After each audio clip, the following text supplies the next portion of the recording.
G'day, how you going? In this video we're making a TV cabinet out of American black walnut. Being an imported timber, it's obviously a little bit rare over here in Australia, and as a result it can be a bit expensive, so it is a real treat to use it for the first time.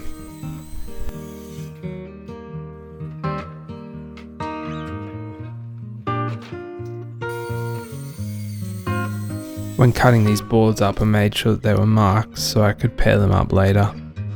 This is so I could get the effect of the grain running around the cabinet.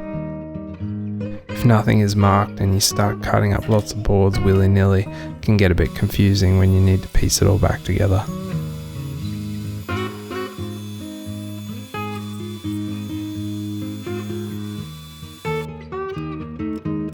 There's really only a few steps to making a TV cabinet. If you can dress timber, glue that timber up into panels, glue those panels together to make a box, you've pretty much got a TV cabinet.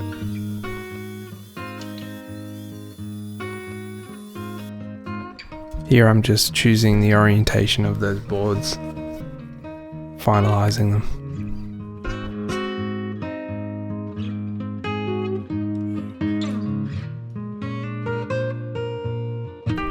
Just popping a ripping blade on here so that I can rip all those boards down to the same width.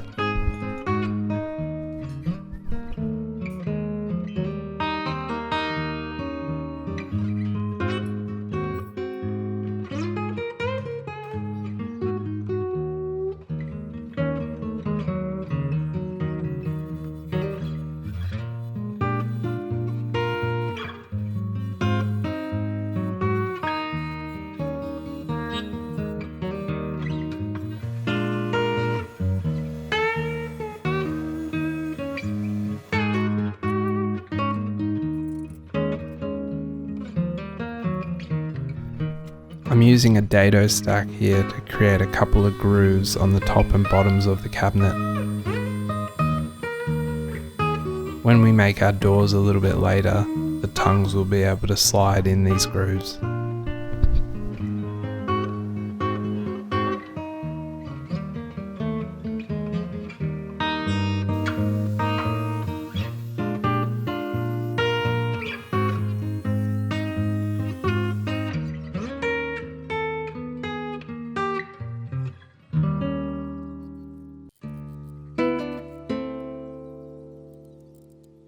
Here I'm gluing up two smaller panels. These will be the left and the right of the cabinet.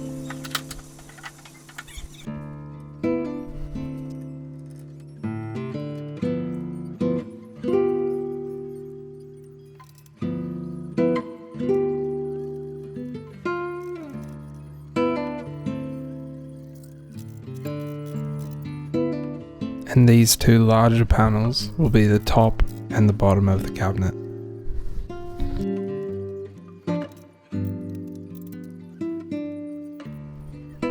You can see the tracks on both the bottom and top panel for those sliding doors.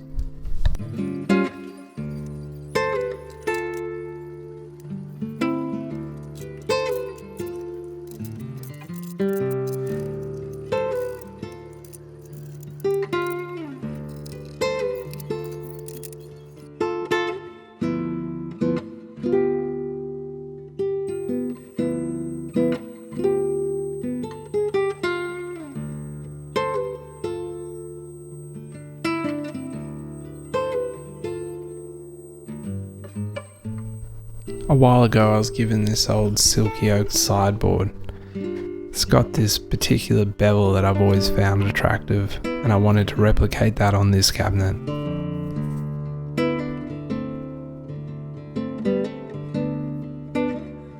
This bevel will run around the front face, and there's another step that must be done before you glue the cabinet together.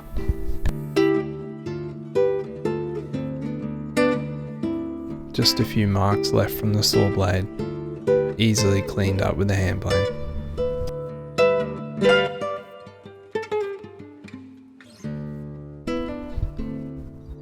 This is an in-feed table that I made a while ago. It has a couple of clamps underneath that can attach onto the rail of the table saw. Just gives a bit more stability when you're using bigger panels on the crosscut sled. Here the mitered corners are being cut for the cabinet carcass. Dominoes are your best friend for these joints. Dominoes are my best friend for most joints.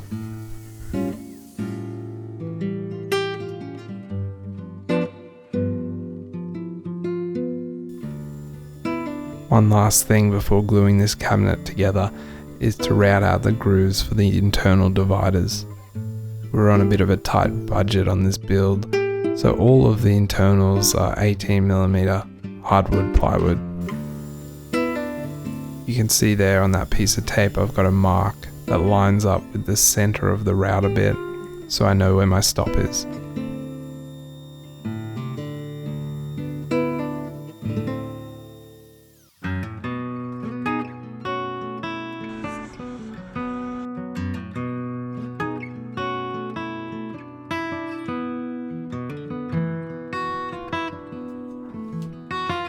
I was using the template method here with the tape and super glue to glue offcuts onto the corners of the joints so that the clamp had something to grab to pull that joint closed.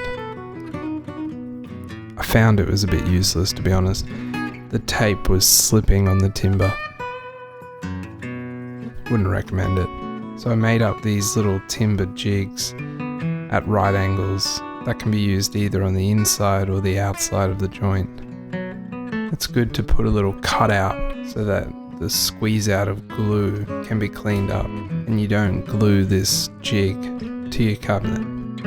If you work alone and you've only got two hands, a good method is just gluing up one corner at a time. If you can concentrate on clamping just one joint together and get it square, and then once that's dried you can come back and glue everything together. I've found it takes a bit longer but can be much less stressful. Anyway, I managed to get there in the end. This is the hardwood ply for the internals.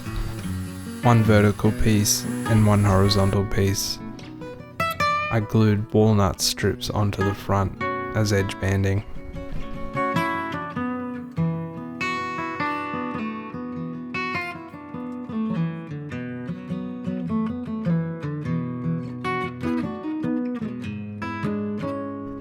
This is a really good trick for any tiny little gaps you might have in a miter joint. If you use a round shaft like an old screwdriver, you can gently persuade that edge just to roll over and close that joint right up.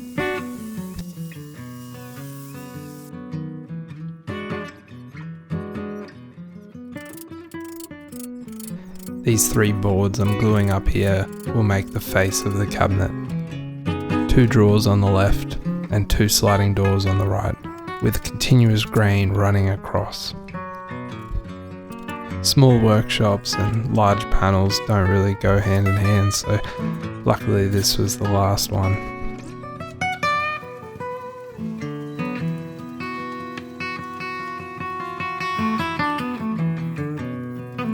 The edge strips were a little bit oversized here. I could have used a flush trim bit, but they were easily cleaned up with a hand plane. The face of this plywood was so thin, you just had to be careful you didn't nick it.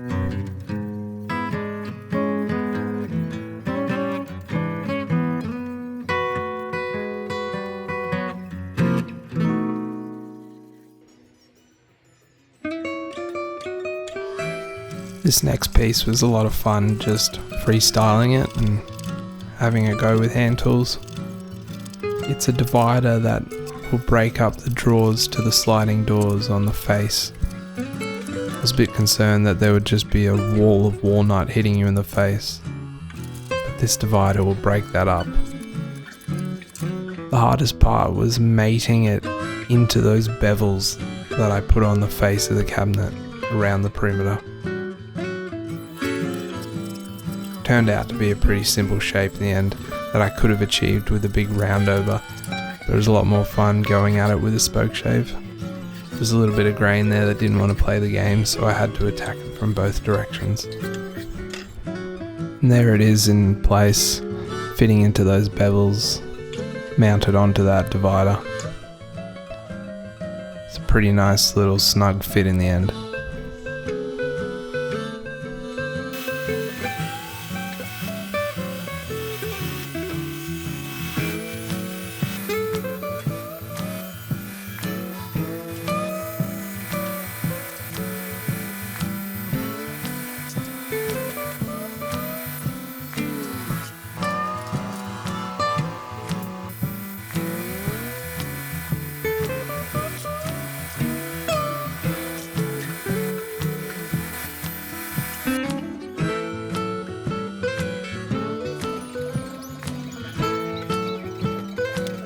I'm using 15mm hardwood ply here for these drawers, just trying to keep costs down a little bit.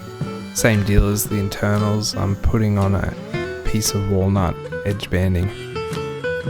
I actually thought the walnut and that hardwood ply looked lovely together.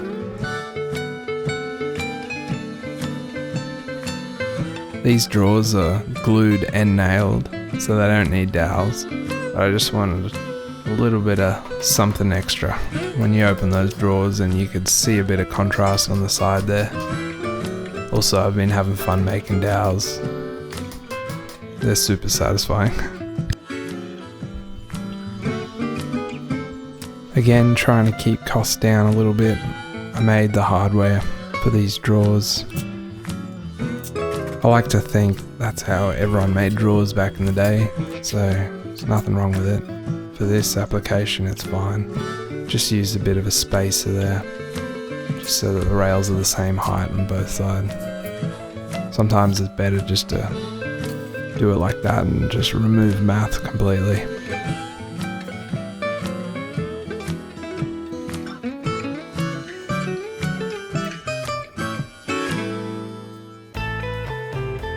That piece of scrap there is the same thickness as my rails, plus one piece of tape. I find it's good to do that just to give yourself a fly bit more breathing room.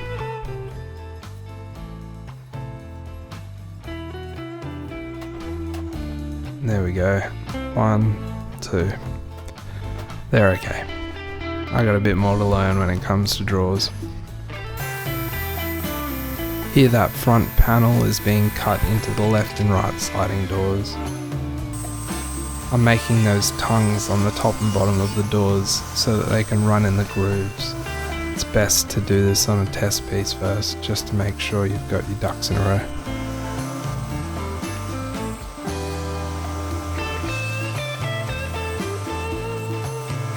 You really don't want these tongues to be too tight in your grooves.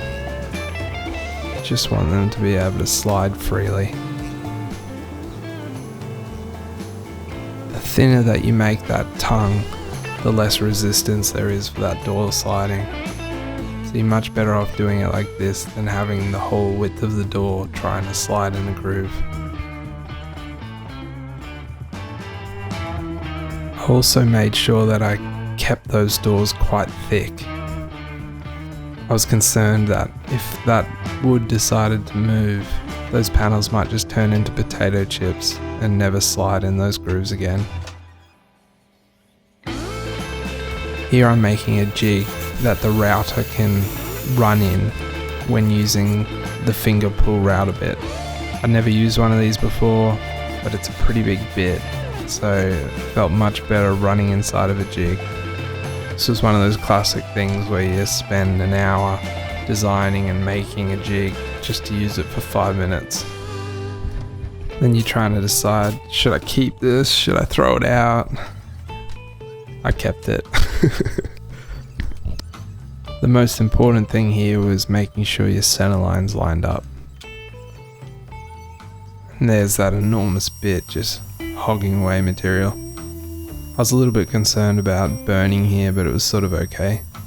A good trick is putting a bit of tape on the template or the jig where the router runs around, taking 99% of the material and then peeling off that tape and just doing one more final pass. I was having some issues with this walnut, mostly in the cathedrals on the top piece. It was just tearing out. Often your eye might not catch it, but you could feel it. I tried to get rid of it with the cabinet scraper, and then the hand plane, and just had no luck. I ended up having to just aggressively sand it out, which is a bit disappointing. This is the first time I've used it, so I don't know if this is a bit of a characteristic with Walnut or just got a bit unlucky. Here I'm just running some of this thicker stock over the joiner. This will be for the base. To get started on the base, I need to make a template for the legs. I usually just freehand draw these and find objects in the workshop I can use to trace. In this case, a little tin was the right diameter for that curve.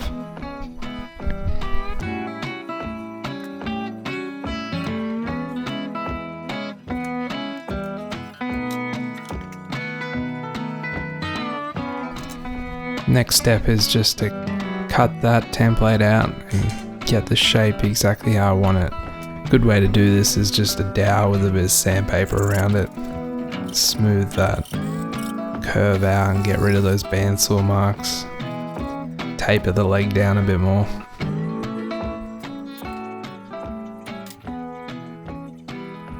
Next we just mark those templates out on our walnut stock.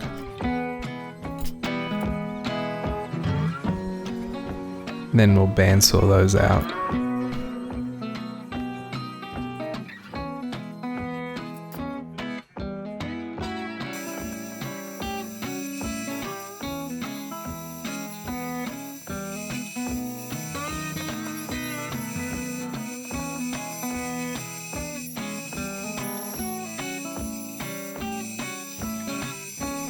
I usually use the super glue and tape technique for templates, but if you've only got one template, it can take a long time. So I just countersunk holes and screwed those templates to the legs themselves.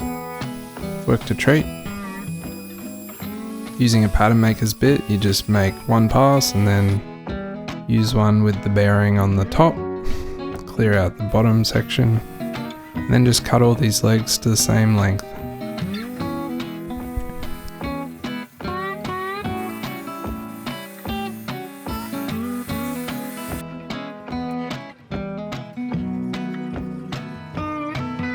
Next we're going to cut these legs on 45 and glue two together to create one corner. If you were to make that from one piece of walnut, you'd need a fair chunk of it. So this is a good way that you can sort of get a similar effect and no one's ever spotted it. The only thing to really watch out for is strong contrasts. It can stand out if both pieces aren't quite the same colour.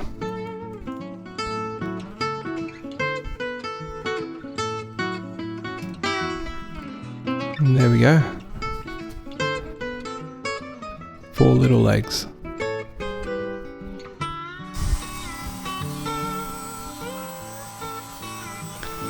These are the 2 horizontal lengths, front and back, of the base.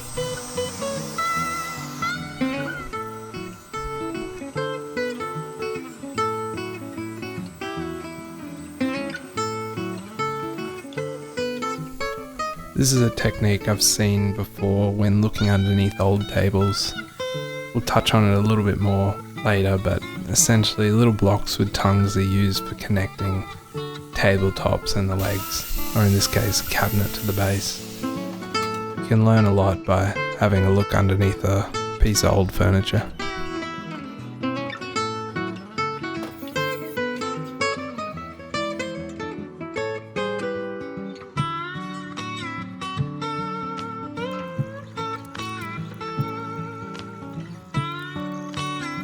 I'm using 2 different radius roundover bits for this base. On the corners I'm using a large one. You have to be careful because there's not a lot of surface area for that router and it can be very unstable. Next I'm using a rasp just to blend that transition between the supports and the legs, and then a smaller roundover bit just for the rest of the base.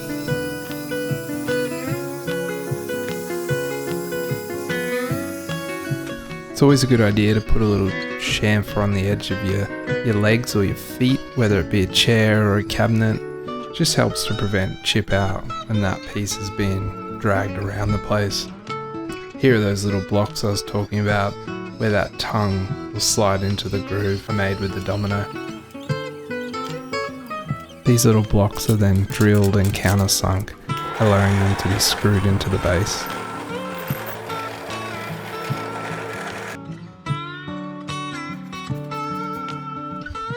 It doesn't hurt to put a chamfer on anything, really. It's what separates us and the monkeys. So there you go, that slots into the groove and it can be screwed up into the cabinet. It just allows wood movement.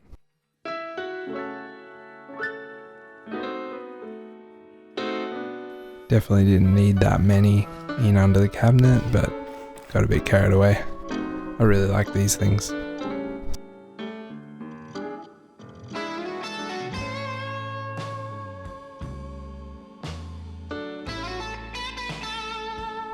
I just like using bracing ply for the backs of the cabinets. I actually think it can be really attractive for something that's made to be hidden. It's also relatively cheap. I always keep a bit of it lying around. It's handy for templates. And the dust is a lot less irritating than MDF. I made these little catches that the drawer will hit and it'll stop it from pulling all the way out when you open it. There's one under the bottom drawer as well. It's a little bit primitive, but I like it. And here it is after lots of sanding and a few coats of hard wax oil. It's all done. I was really happy with those finger pulls in the end. Never used one of those bits before. The drawer tolerances could be a bit better, but the base was really nice. I'm glad I made that design choice to make the divider in the end. Overall, first time using Walnut was a pretty good experience. Just wish it was living in my house. Thanks for watching.